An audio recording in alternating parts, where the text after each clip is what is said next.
अरे मैकेनिक साहब, कब तक सुधरेगी ये गाड़ी? अरे भैया, गाड़ी चलाना सुधारने में टाइम लगता है और ऊपर से हमें गाना सुनने की आदत है।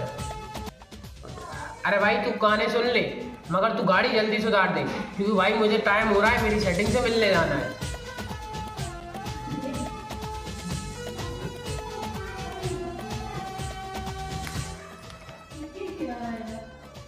रुको जरा, सब्र करो।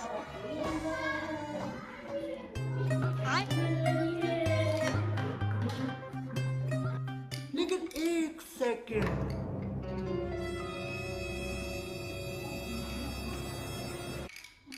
तो आज हम आपको सिखाएंगे कि दो पहिया मोटरसाइकिल कैसे सुधारी जाती है।